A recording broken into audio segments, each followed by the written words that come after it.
Alright, so this is going to be the EG4 6 battery cabinet that they send. The EG4 long life batteries and the installation of putting the two together and getting everything ready to go over to the inverter. So if you're interested, y'all come check it out.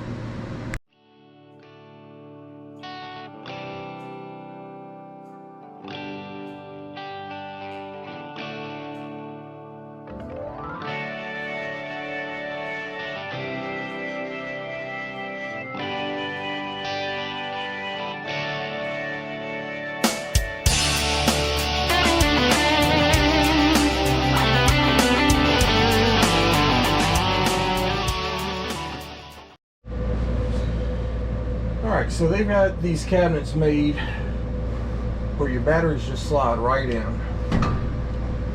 No big problems or issues. As you can see, the rails, maybe it's a little dark in there, pretty sure you can see that, but they've got rails here so it'll slide right in. Cabinets made for 6 batteries. They've got, you know, 4 screws on each side. There you go. Now you can probably see your rails that go in. So they just stack right on top of one another. You know, no big issue or deal.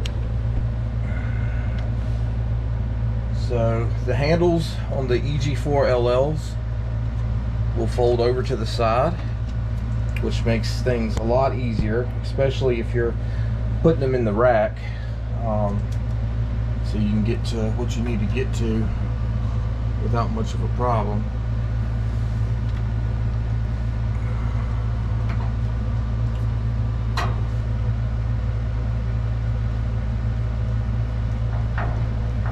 You just screw them on in.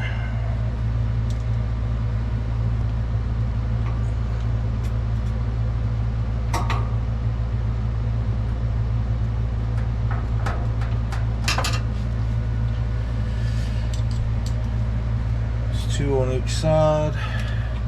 See if you can give me just a little space there. And it's a decently snug fit.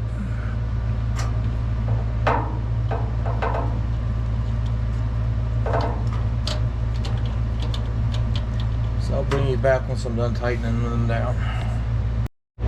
Alright, so on these you've got your red or positive on the left side, and as you can see you've got a bus bar on that side. We've already removed the cap off of it. Super easy to do, and you can bolt them down in the bus bar. So you just run from here, so you can see, over to your bus bar and connect it, and they send cables to do that with. And then on the right side, you can see this is the negative side, and you've got a bus bar over here. It's got black tape on it as you go up and down. So that's your negative bus bar. So again, you bolt from here over to the bus bar. That's the main thing of it.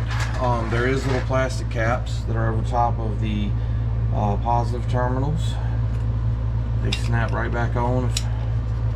No big deal. Pop them right back off, slide them to the side, and they come right off. That's just to keep you from accidentally hitting that. You've got your dip switches, which is in the book.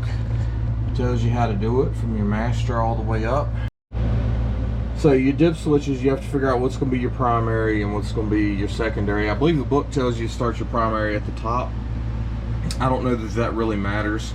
I built mine starting the primary at the bottom because I knew I was going to come back later and add more batteries, and I didn't want to have to remove the top or change the dip switches and all. I could just change the new ones, bolt them in, and run on with it as I added more batteries. So I went to the bottom for my master. As you can see, the settings on there, it's got numbers and switches, and it corresponds to what's in your manual. You know how to set them. It shows you how do you know which one is which and how to change it as you go up. So this is the 6 switch dip switch settings, and then up there is your 4-pin settings. So that's one of the things it took me a little while to figure out and find in the book, so I knew what to do when I did my initial install. So now I'm just gonna go ahead and take a screw out of each side for each battery, so I'll be ready to put the wires on, and then I'll bring you back. Alright, so we're going to start with the install at the top, and really I'm just going to kind of go through here and put them in, and then go back and hook them to the bus bar after I get them put in. There is a torque specification in the book, so make sure you check that. I think it's 60, I think. So, you know, you want to make sure it is torqued to that specification, so you don't void a warranty or anything like that. 60 inch-pounds. It's what? 60 inch-pounds. Yeah, 60. So right now I'm just going to snug them decent, and I'm going to go through and do the rest of these, and then I'll bring you back for the other side. Alright, so I'm going to try to give you a little bit of a different view. Hopefully my hands will stay out of the way. It's a little tight in this cabinet, but I tend to be kind of picky on my stuff. So you can screw them in, start them with your fingers, or if it helps, you can use a screwdriver. I said if it helps, and then I can't get it in there. Alright. Make sure you don't strip nothing. It should go in nice and smooth. Once I know it started good, I pull my wire down so it's sitting at a perfect 90 coming off the battery, so it all looks nice and neat in the panel. I get it semi snug with the screwdriver, and then you can come back and torque it to what it needs to be torqued at. And this and the bus bar are both supposed to be torqued at that same amount. In case you don't know, your washers and stuff, it goes bolt, lock washer, and then flat washer to keep your stuff in there properly. So we're gonna go ahead and put this last one on this side, and I'll let you see what it looks like.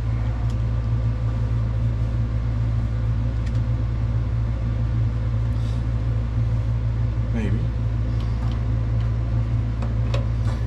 So there's plenty of space, but it's just not a whole lot of space, if that makes sense. And there's really no need to be a whole lot of space, because once you've installed this, it's done. It's not something you have to go in and out and in and out and in and out with.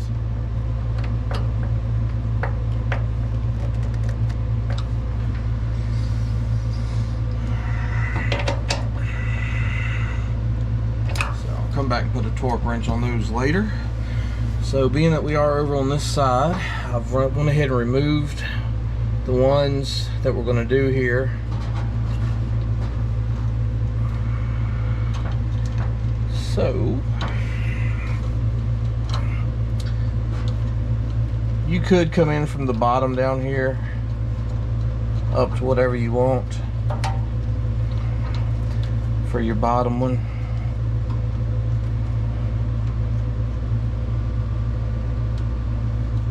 But your bolt heads kind of get in the way, but you can move around those. So if that's how you want to do it, go for it. Or you can come around so it comes behind here and you can't see it. And you want to move that tab out of your way, and then your wire will come right on through here. You can bolt it right down.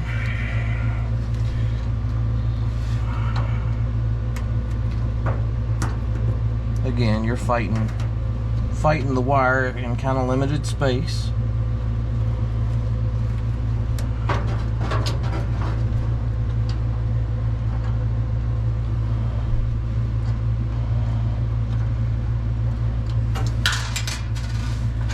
And when you think you have it, you really don't. There it is. So,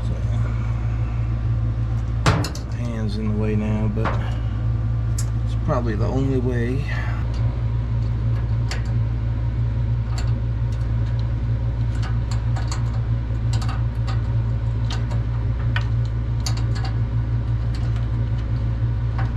There it goes. No. Alright.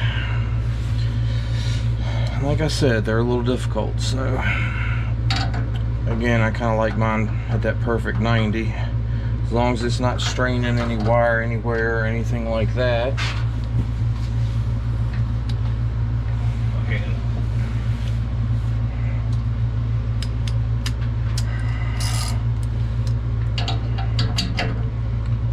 Snug it down and come back and torque it in a little while. So we'll go on and put the rest of them in and bring you back to show you what it looks like when it's done. Alright, so negatives are connected.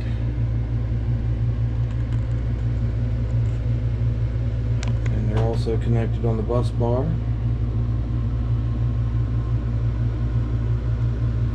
There. You don't want to make a 90-degree kink in a wire. You want to loop it. If you can see the loop, it makes a circle. If you 90-degree it, you're messing up the wires inside, so you always want to make swooping turns with it so you don't damage the wire. So now we got to go over to the other side, but first we can take the cover here. Just slides right on it. You start at the top or the bottom and just kind of work your way down. It'll actually push on, but I'm not in the correct manner of that. But that kind of covers your bus bar, keeps it safe, keeps you from accidentally hitting it and grounding out, you know, to the metal cabinet, or something falling in there and grounding it to the metal cabinet or stuff like that. So that should be what your negative side looks like. So let's move to the positive side. Alright, so like I was saying on the other side, these holes, you got to get it right in the center or it won't start threading, so it's a little bit picky. So what we did on the negative side is we kind of come up with our wire, lined it up where it's going to go.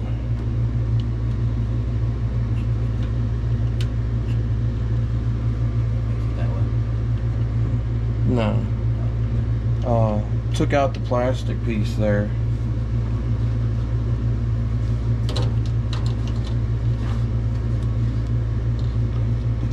Tried to cut it off kind of flush.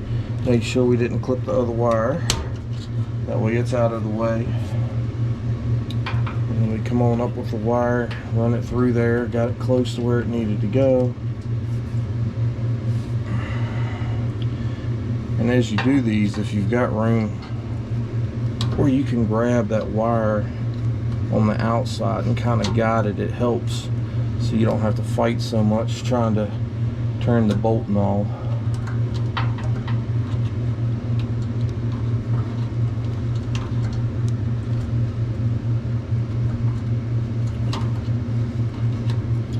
This bottom one is the worst because the line is so short,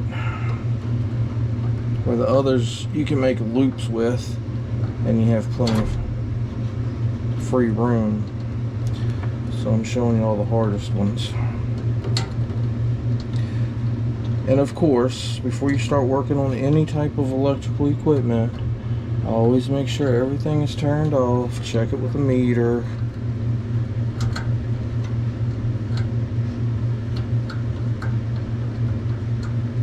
There it went. So I had it in the hole, it just wasn't in the center. There it starts finally.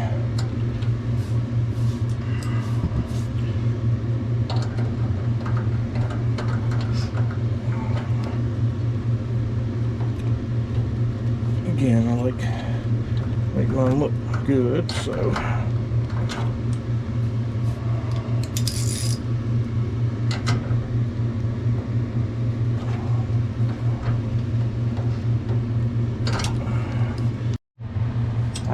So again, I've got those coming straight off at a 90-degree angle. That's the battery. And then you've got your bus bar. They're all going in pretty much at a 90-degree angle. Plastic gets in the way a little bit on one of them, but for the most part they're pretty straight. So then you can put your cover back on here like we did on the other side, and then we're going to go to the battery comms. Alright, so battery comms. So you start with your host battery, which is the bottom for us, and work your way through the rest. So your host is number 1, then it's number 2, then it's number 3, and so on and so forth, depending upon how many batteries you have. So your comm cable goes from the bottom of your host. Let's do this.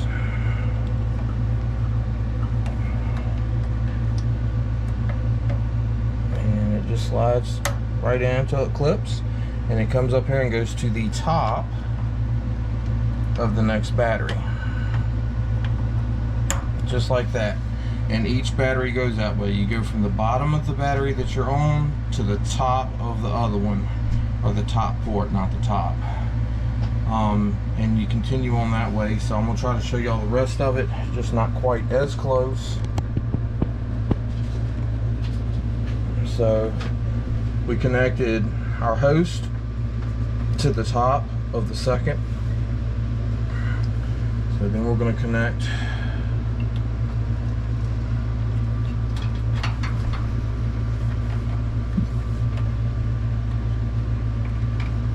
the second battery on the out port.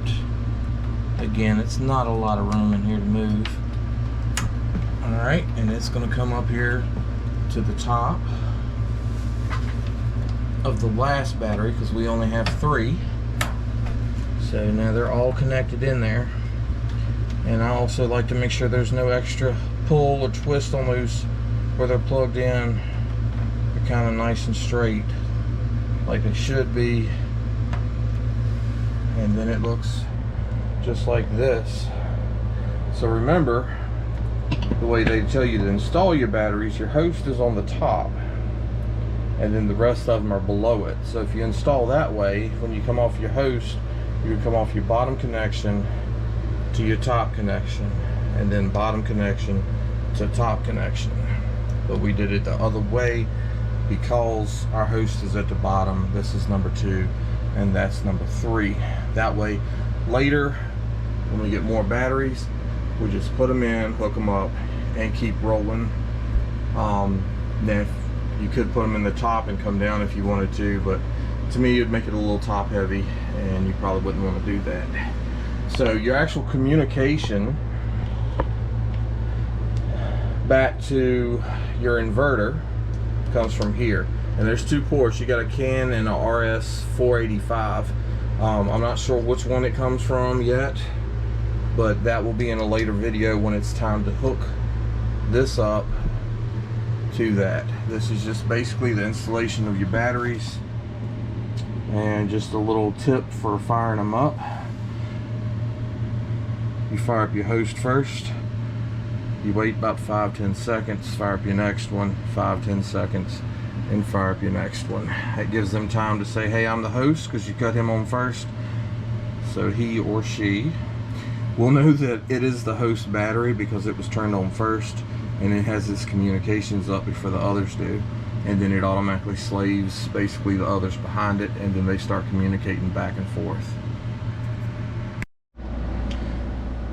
Alright, so that's hooking the batteries up, getting them hooked up to the bus bar, getting the communication cables hooked up, doing the dip switches so you know how to mark which battery switch and what it looks like in the box.